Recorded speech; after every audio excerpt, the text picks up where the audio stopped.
저 경상도 안동에 가면 안동교회라고 우리 교단은 아니고요. 통합직교회 교단인데 한 110년 이상 된 아주 오래된 그런 교회가 있습니다.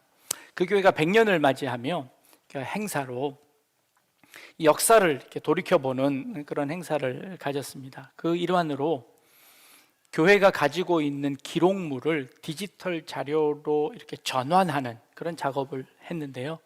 그 작업 중에 하나가 목사님과 장로님들이 모여서 회의했던 당회의 회의록을 디지털화하는 이제 그런 작업을 했습니다. 100년 전의 한글은요, 우리 지금 쓰는 한글과 많이 달라 있어서 보면 잘 이해가 안 되어서 고문서를 다루는 분들에게 번역을 부탁을 해서 이제 한쪽은 그 문서를 사진을 찍고 다른 한쪽은 그것을 번역해서 이렇게 보관하는 이제 그런 작업을 했습니다. 약 한 5권 정도의 2000페이지가 넘어가는 그런 책을 이렇게 만들게 되었지요. 이제 그 책에 실려 있는 내용들이 이제 궁금한 겁니다. 도대체 그때는 100년 전쯤에 장로님들은 목사님들과 무슨 회의를 하셨을까 이게 궁금해서 이제 이걸 이렇게 보는 겁니다. 근데 그 내용 중에 상당 부분이 이렇게 교인들의 잘못을 이렇게 책벌하는 내용들이 거기에 많이 실려 있다라는 겁니다. 그 중에 하나가 이런 게 있었습니다. 어떤 성도님이 자신의 건물이 있는데 그 건물을 다른 분에게 세를 놓은 거예요. 근데 세를 놨는데 그 세를 들어온 그분이 술을 판매하는 사람이었다는 겁니다. 그래서 교회에서 그 가게 주인에게 5개월 동안 교회의 모든 직무를 하지 못하도록 책벌하는 일을 했다는 겁니다. 지금으로서는 상상할 수 없는 일이죠. 어떤 아들이요, 범죄를 저질렀습니다. 그래서 그 부모를 불러서 자녀 교육을 잘못했다는 것으로 그 아버지를 교회에서 이 직을 감당하지 못하도록 휴직을 시키고요, 주일날 예배에 참여하지 않은 아들이 있는 그 부모님을 불러서 혼낸 이후에 그 아들이 말을 듣지 않으면 세례교인 자격을 박탈할 것을 이제 결의하는 무시무시한 회의를 하셨습니다. 또 이런 것들도 있었답니다. 교인들 간의 금전 거래로 문제가 생겨졌습니다. 그러자 교회 장로님들이 두 당사자를 불러서 그 사람들을 책망하고 그 문제가 원활히 풀어질 수 있도록 이렇게 조정하는 일을 당회에서 했다는 겁니다. 당시에 교회는요, 한국 교회는 성도들이 우리나라의 한 1%, 2%, 많이 보면 한 5% 정도의 성도들이 있던 그런 때였습니다. 성도가 그렇게 많지 않은 때였지요. 교회 그냥 안 나와 버리면 되는 겁니다. 그런데 세례교인 자격을 박탈하는 그런 책벌을 내렸고, 그 처벌 앞에 성도들이 순종하면서 자신의 삶을 바꾸어 나갔던 그런 모습이 100년 전 교회, 우리 한국 교회의 초창기의 모습이었다는 겁니다. 성도님들이 그 말에 순종했다는 것이지요. 교회의 권위를 인정했다는 것입니다. 저희 교회도 한번 해볼까요? 네, 어떻게 될까요? 그럼 당장 이러실 겁니다. 교회가 여기뿐이냐? 다른 교회 그냥 당장에 가시겠지요. 그것만이면 다행이게요. 신앙을 버리거나 혹시 교회를 향하여 고소를 하지는 않을까요? 여러 가지 형태들이 나올 겁니다. 그래서 교회는 더 이상 그런 책벌을 할 수 없는 그런 기관이 되어 버렸습니다. 문제가 생겼을 때, 성도 간에 문제가 생겼을 때, 여러분들 보통 성도님들은 이렇게 하지요. 에이, 내가 떠나야지. 그리고 교회를 떠나시는 분들이 참 많습니다. 내가 이 꼴 저 꼴 안 보고 내가 그냥 조용히 나가야지 하고 이렇게 나가시는 분들이 참 많습니다. 제가 오늘 단언코 그것은 문제 해결의 좋은 방법이 아님을 확실하게 말씀드립니다. 왜요? 여러분들이 다른 데 가면 그것보다 더한 사람 만날 겁니다. 그러니 여기서 그 사람 보는 게 훨씬 낫습니다. 그러니 절대 떠나지 마십시오. 그것보다 더한 이유는요, 그렇습니다. 교회는요, 원래 그런 사람들이 모이는 곳입니다. 그리고 그런 사람들이 훈련받는 곳입니다. 그런 사람들이 모여서 서로가 서로를 자극하고 그래서 자라나는 곳이 교회입니다. 그거 하려고 모였는데 그거 싫다고 도망가 버리면 그거 직무유기입니다. 마음에 안 들더라도요, 그것과 부딪혀서 그도 자라나고 나도 자라나야지, 내가 이 꼴 저 꼴 보기 싫으니 나는 그냥 떠난다라고 하면 우리는 늘 어린아이의 신앙일 수밖에 없습니다. 어딜 가도 그런 사람들이 있거든요. 그러면 또 떠나실 겁니까?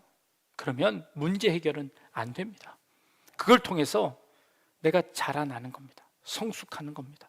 그것보다 더한 문제로, 더 큰 사람으로 자라나야 하는 것이지요. 그러니 절대 떠나지 마시고 죽이 되든 밥이 되든 여기서 어떻게든 해보셔야 됩니다. 자, 그러면 또 어떤 방법이 있을까요? 자, 그러면 이제 피 터지게 한번 싸워봅시다. 자, 싸우면 문제가 해결될까요? 그래서 내가 결국 이겼다고 생각해 보십시오. 이긴 게 이긴 걸까요? 결국 둘 다 상처뿐일 겁니다. 그리고 내가 그를 눌렀다고 생각해 보십시오. 그가 마음으로 승복을 할까요? 언제나 틈을 보고 있을 겁니다. 내가 뭐 하나 실수만 하면 또 달려들어서 나를 넘어뜨릴 겁니다. 그러니 그것도 해결 방법이 아닐 겁니다. 그러면 어떻게 하면 좋을까요? 아니, 떠나지도 말라 그러고 싸우지도 말라고 그러고, 그럼 어떻게 할까요? 그 다음으로 선택하시는 방법이, 그래, 뭐 안 보고 살면 되지. 그리고 외면하는 방법이 있습니다. 만나도 그냥 찬바람 휙 나게 얼굴도 안 보고 인사도 안 하고 그냥 휙 돌아서는 거죠. 한 방법일 수는 있습니다. 내가 교회도 떠나지 않고 싸우지도 않는 거 참 잘했습니다. 그런데 도저히 그를 볼 수 없어서 내가 그를 보고도 못 본 채 하는 거, 잠깐의 해결 방법일 수 있을지는 모르겠습니다. 그런데 그렇게 안 보기 시작하면 여러분들 주변에 친구들이 있겠습니까? 모두 다 안 봐야 되는 겁니다. 그냥 나 혼자만 살아야 되는 그런 세상에 살 수는 없을 겁니다. 친구들이 한 명도 남지 않을 겁니다. 더군다나 기독교인으로서 양심의 가책을 느낄 겁니다. 잠깐의 도피처는 될 수 있지만, 그러나 끝까지 그 양심의 가책을 느낄 겁니다. 그렇게 해서라도 여러분들이 그 시간을 인내하고 지나갔으면 좋겠습니다. 그래서 그 해결책을 찾았으면 좋겠습니다. 아니, 그것보다 더 좋은 해결책은 없습니까? 그저 그것밖에 없다는 겁니까? 조금만 기다려 주십시오. 해결책을 말씀을 드릴 테니까. 도대체 근데 이런 문제는 왜 생겨질까요?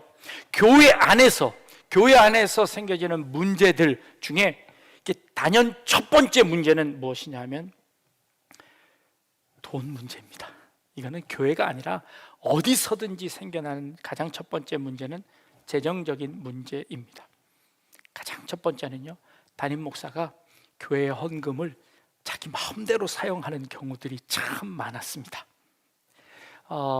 대표해서 제가 사과를 드립니다. 그래서 교회에 문제가 생겨진 경우들이 참 많았고요. 그리고 재정을 담당하시는 분들 중에 실수하시는 분들이 가끔 있어서 교회에 큰 문제가 되는 교회들이 가끔 있었습니다. 그래서 저희 교회에서는 그것을 대비하기 위해서, 그러니까 제가 마음대로 처리할 수 없도록 되어 있고, 또 재정부원들이 또 마음대로 처리할 수 없도록 이원화를 시켜 놓았습니다. 그래서 그러니까 한 사람이 혹시 실수하더라도 금방 들통이 나도록 되어 있습니다. 제도적으로 이제 그렇게 만들어 놓았으니 조금은 안심하셔도 될 겁니다. 성도들 간의 돈 거래로 인해서 상처받고 문제가 생겨지는 경우들도 참 많았습니다. 성도들끼리 동업하면 잘 될까요? 한국 교회는요, 이상하게 신앙이 좋으면 그 신앙이 정직과 성실로 가지 않고 자꾸 이렇게 초월로 가버렸습니다. 신앙이 좋은 사람은 신앙이 좋아서 정직하고 성실하게 일을 하지 않고 기도하면 하나님이 한 방에 해결해 주는 역사를 기대하는 경우가 참 많아졌습니다. 여러분, 복권에 당첨이 되면 이거 하나님의 은혜일까요? 아닐까요? 은혜. 네, 은혜일 수도 있고 아닐 수도 있습니다. 그 마지막을 봐야죠. 그것이 정말 은혜가 아닐 때가 더 많은 경우를 봅니다. 우리는 신앙을 가지면요, 기도하면 하나님께서 내 문제를 그냥 한 번에 해결해 주시기를 기대합니다. 그래서 내가 기대하지도 않은 돈벼락을 맞아서 내 모든 문제를 그냥 싹 해결하는 것이 좋은 신앙이라고 여길 때가 참 많아졌던 거죠. 진짜 좋은 신앙은요, 하나님께서 이 세상을 만드신 그 원리대로 내가 성실하게 일하고 그 성실하게 일한 대가를 얻어서 내가 그것을 저축을 잘 해서, 그리고 이 규모 있게 잘 활용을 해서 이것이 살아가는 것이, 이것이 우리가 축복임에도 불구하고 그냥 어디서 그냥 한 번에 들어오는 이것을 하나님의 은혜라고 착각하는 경우들이 참 많았습니다. 그러다 보니 이 조그마한 돈에 우리가 이게 쉽게 처리해 버렸습니다. 그냥 하나님이 한번 은혜 주시면 이거 다 해결됩니다. 그러니 이런 자잘한 것들은 그냥 묻고 넘어갑시다가 되었습니다. 그러다 보니 이 돈에 관해서 철저하지 못해서 생겨지는 문제로 인해서 많은 어려움들을 당하게 되었죠. 성도들끼리도 마찬가지입니다. 하나님 우리와 함께 하시면 이거 그냥 이겨낼 수 있습니다 하고 하다 보니 서로 간에 이 조그마한 문제들이 이렇게 불화로 발전되는 것을 보는 겁니다. 또 다른 문제는요, 교회 안에 생겨지는 문제입니다. 어느 목사님이 교회에 처음 부임하시게 되었습니다. 부임하셔서 이렇게 교회를 이렇게 쭉 둘러보시는데, 이렇게 처음 교회에 오시는 분들이 이렇게 눈에 이렇게 여러 가지들이 띄게 마련이지요. 이렇게 보니까 피아노가 이쪽에 있는 것보다 이쪽 편에 있는 게 훨씬 더 이렇게 유용하게 잘 될 것 같아서 목사님은 그렇게 큰 뭐 생각 없이, 그러니까 성부님 시켜서 이 피아노를 이쪽으로 이렇게 옮겼다는 겁니다. 그런데 그 피아노를 헌금하신 장로님께서 그 다음 주에 오셔서 갑자기 피아노가 옮겨진 것을 보고 화를 내신 겁니다. 그래서 그것이 발단이 되어서 목사님과 장로님이 분쟁이 싸우기 시작했습니다. 그 싸움이 얼마나 치열했는지 결국 이 목사님이 사임을 하고 교회를 떠나시게 되었답니다. 그래서 다음 목사님, 후임 목사님이 오셨지요. 근데 그 목사님이 오셔서 보니까 피아노가 이쪽에 있는 게 맞는 거예요. 근데 그것 때문에 싸웠다는 얘기를 들었을 테니까 어떻게 할 수가 없어서 그분이요, 한 주에 10cm씩 옮겼습니다. 그 다음 주에 10cm 옮기고 그 다음 주에 10cm. 1년 지나니까 그 피아노가 여기 가 있었어요. 근데 아무도 그 사실을 알지 못했답니다. 그렇게 싸우던 분도 그게 왜 거기 가 있는지도 모르고, 교회에서 왜 싸웠을까요? 그것은 본질적인 것이 아닌데 싸운 겁니다. 그것은 그 감정을 건드린 것이고, 그것은 필요 없는 싸움이었지요. 교회 안에 그런 필요 없는 그런 분쟁들이 아주 사소한 것, 아무것도 아닌 것들이 발단되어서 싸우는 경우가 참 많이 있었던 것을 압니다. 제가 2011년 10월 달에 10월 22일 날 제가 담임 목사로 임직식을 받았습니다. 그리고 2012년 1월 달에 예배 순서를 제가 용감하게 싹 바꿔버렸습니다. 제일 당황하신 분은 원로 목사님이셨습니다. 원로 목사님이 그 다음 주인가 예배 인도를 하시면서 예전 예배 순서대로 그대로 진행을 하시더라고요. 중간에 있던 조남규 목사님이 저 얼굴 한번 쳐다보고 원로 목사님 얼굴 한번 쳐다보고 중간에서 난처해했던 기억이 있습니다.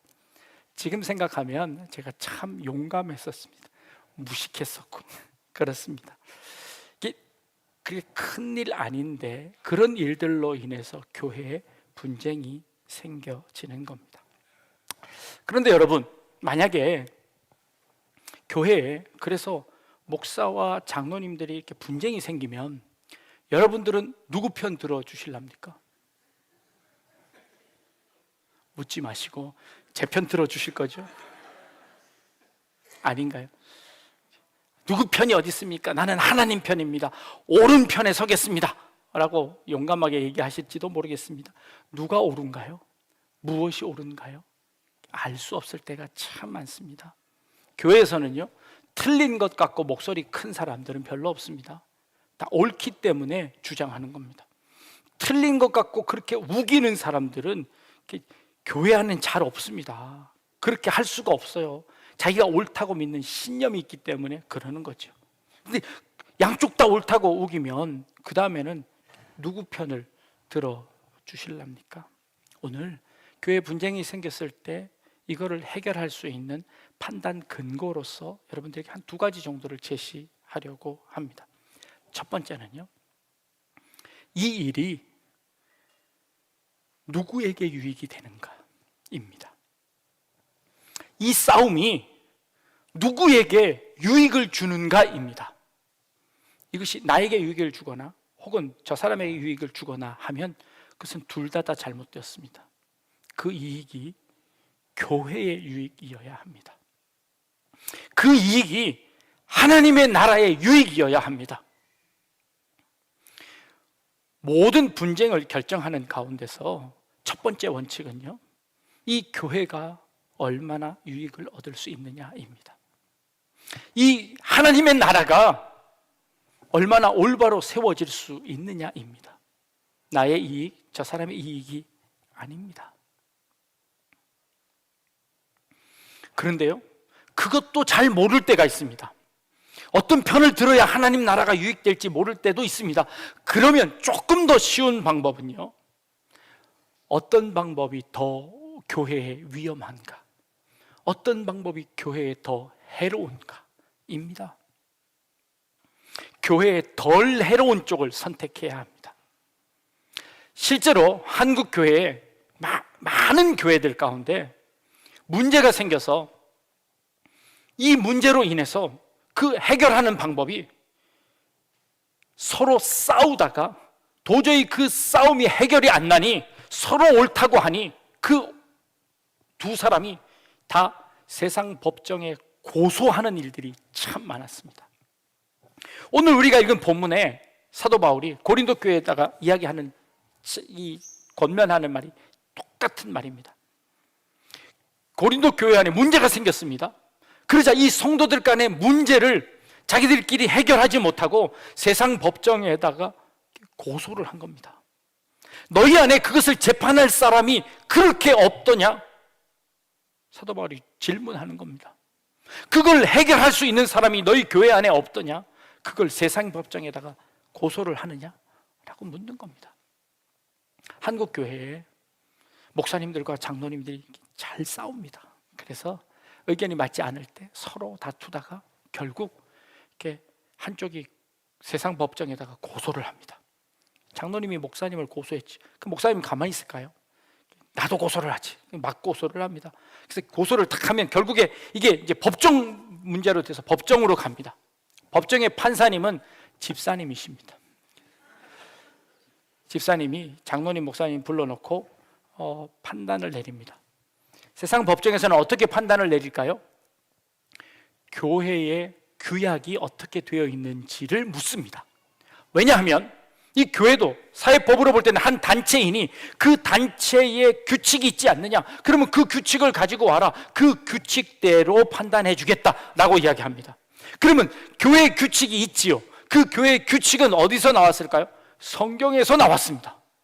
자, 그러면 그 성경을 가지고 와서 지금 목사님, 장로님들이 해석을 못해서 싸우고 있고 집사님이 그 성경을 해석해 주는 겁니다. 우스운 꼴이 되었지요. 실제로 이런 일들이 참 많았습니다. 그래서 어느 한쪽이 이겼을 겁니다. 그러면 그 이긴 쪽은 이긴 걸까요? 한국교회의 이 분쟁 때문에 한국교회의 위신이 땅에 떨어졌습니다. 더 이상 전도가 되지 않습니다. 교회가 어떻게 그렇게 싸움을 할 수 있느냐, 교회가 성도들끼리 어떻게 그런 일을 할 수 있느냐는 소문이 다 퍼져버렸습니다. 그래서 더 이상 전도를 할 수 없게 되어버렸습니다. 그때서부터 한국교회는 쇠퇴의 길을 걷기 시작했습니다. 누가 이겼나요? 이긴 사람은 아무도 없습니다. 그들은 자기가 옳다고 생각했습니다. 내가 믿는 이 진리가 옳다고 생각했습니다. 내가 의라고 생각했습니다. 그런데요, 그 내가 옳은 게 중요하지 않습니다. 하나님의 나라가 옳아야 합니다. 하나님의 나라가 유익이어야 합니다. 교회가 살아야 합니다. 그러기에 그 교회를 중심으로 하지 않았기에 둘 다 패배하고 말았습니다. 만약에 우리 교회는 전혀 문제 없습니다. 우리 교회 목사님과 저와 우리 장로님들과의 다툼이 생기면 여러분 어떻게 해결하는 게 좋을까요? 어떤 게 교회를 위하는 걸까요? 아니, 어떤 게 교회에 덜 해로운 걸까요? 누가 이기는 게?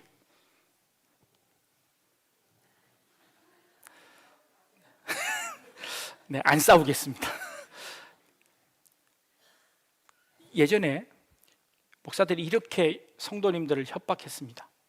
주의 종을 대항하거나 혹은 주의 종에게 맞서는 사람은 하나님의 심판을 받고 저주를 받을 것이라고 이렇게 공갈 협박을 했던 적이 있습니다. 그렇게 협박하지는 않겠습니다. 그런데 여러분들에게 부탁을 드리는 것은 그렇습니다. 목사가 질 경우에 훨씬 더 교회가 이렇게 타격을 입을 수 있습니다. 그러니 저를 좀 봐주십시오. 큰 범죄가 아니거나 혹은 작은 실수에는 좀 져주시는 것도 교회를 위한 것일 수 있겠다라는 부탁을 드려봅니다. 아멘까지는 하실 필요는 없고요. 네. 목사로서 교회의 덕을 위해서 최선을 다해야 되겠다고 제 스스로 다짐하기도 합니다. 그러나 이것은요, 어느 편이 아니라 우리 모두가 생각해야 하는 일들입니다. 내가 하나하나 하는 행동들이 하나님의 나라를 위한 것임을 잊지 말아야 합니다. 꼭 이것이 분쟁 때문만이 아니라 내가 한마디, 나의 한 행동들이 모두 다 하나님의 나라를 대신하는 것이기에 우리는 그 일을 먼저 생각해야 합니다. 그래서 우리는 뭔가를 선택하기 전에, 뭔가 일을 하기 전에 하나님의 나라를 먼저 생각하고, 내가 이 일이 하나님의 나라에 해를 끼친다면 내가 조금 손해보더라도 내가 참는 것이, 내가 그것을, 그 누명을 뒤집어 쓰는 것이, 내가 조금 손해보는 것이 오히려 하나님의 나라에 큰 유익이 되어서 결국 나에게 유익이 된다는 것을 우리가 알아야 되겠다는 것이죠. 이렇게 말씀을 드리면, 우리 목사님은 맨날 손해보라 그러고 맨날 저주라 그러고 맨날 한쪽 뺨 맞으면 저쪽 뺨도 맞으라 그러고, 제 말이 아니라 성경의 말이긴 하지만 우리는 늘 그렇게만 살아야 하나요? 그러면 그들이 날 호구로 알 텐데요, 날 바보로 알 텐데요. 그럴 수 있습니다. 두 번째 원칙은 그렇습니다. 우리는요, 종말론적인 신앙을 가지고 살아가는 사람입니다. 이 말이 무슨 말이냐면요, 이 세상은 언젠가는 멸망할 겁니다. 이 세상은 언젠가 끝이 있습니다. 그리고 그 끝에는 하나님께서 심판을 하실 거고, 그 하나님께서 지금 일어나는 그 모든 일들을 다 보고 계시고 알고 계시다는 겁니다. 그리고 이 모든 것들을 갚아주실 거라는 믿음을 가지고 있습니다. 지금 당장의 손해가, 지금 당장의 내가 억울한 이것이 영원토록 억울한 것이 아니라, 영원토록 끝이 아니라 그 마지막에 하나님께서 이거를 갚아주실 거라는 거예요. 하나님 다 알고 계실 거라는 거예요. 내가 억울하다는 것을 하나님이 알아주실 거라는 거예요. 우린 그 신앙을 가지고 있습니다. 그러기에 우리는 지금 내가 조금 억울해도, 지금 내가 조금 손해보더라도 내가 하나님의 나라를 위해서, 교회를 위해서 조금 참는 것이 결국 내가 이기는 것이 되는 겁니다. 그것이 나에게 더 유익이 되는 것입니다. 그것이 나에게 더 선한 일이 되는 것입니다. 그게 이기는 것입니다. 교회 안에 분쟁이 생겼을 때 여러분들이 옳습니다. 그런데 그 옳음이 결코 옳음이 아니라, 내가 이기는 것이 진짜 이기는 것이 아니라 교회의 유익이 되고 하나님의 나라가 이기는 것이 진짜 이기는 것이고, 그것이야말로 진짜 선이라는 것을 우리가 안다면 그것이 믿음이지 않겠습니까?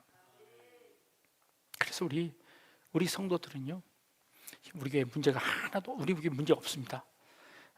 그러나 혹시 문제가 생기거나, 아니 문제가 생기지 않더라도 우리의 삶의 하나하나마다 우리는 하나님의 나라를 기대하고 하나님의 나라를 소망하며, 때로 당장은 내가 억울할지라도 하나님의 그 큰 뜻을 멀리서 바라볼 수 있는, 그 마지막에는 결국 내가 승리하고 그 마지막에는 결국 하나님의 뜻이 이 땅 가운데 이루어질 거라는 것을 믿고,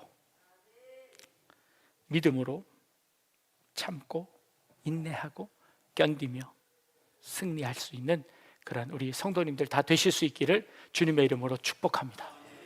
기도하겠습니다.